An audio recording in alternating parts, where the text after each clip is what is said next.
As he just alluded, temperatures will warm back up at some point. Right now, however, NYSEG will not shut your utilities off if you're past due on your bill if the temperature is above 85 degrees.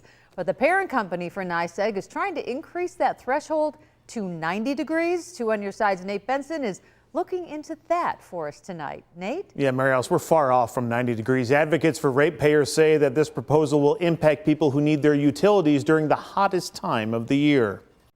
The parent company for NYSEG and Rochester Gas and Electric is asking the Public Service Commission for the ability to raise the temperature threshold for disconnecting customers' utilities because of past due bills.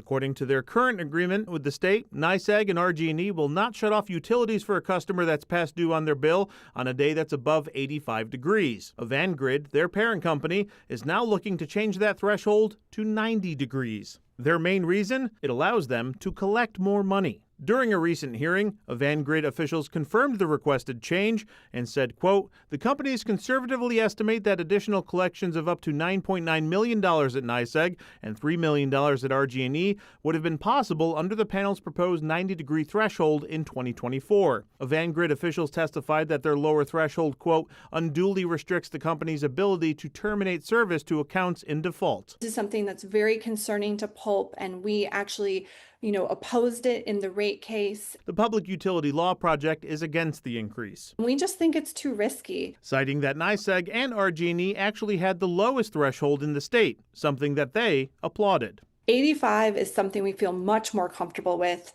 than 90, 95, or 100. There are all sorts of studies. There are heat dashboards in New York State that track hospital visitations and even extreme situations, including death, and they increase the higher that threshold goes. So it really does come down to a public health concern for all utility customers. For perspective, there were 30 days in Buffalo where the temperature was above 85 degrees in 2025, meaning under the current threshold, NYSEG and RG&E could not disconnect customers. In 2025, there were 8 days above 90 degrees, and hypothetically, if the newly proposed threshold was in place last year, NYSEG and RG&E would have had 22 extra days to disconnect customers for past due bills. 2 on Your Side was promised a statement from Avangrid Monday morning, but one has not yet been sent. Now, the Public Service Commission is actually addressing this issue and considering broader regulation about these thresholds during a meeting later this week. On Your Side, Nate Benson, Channel 2 News.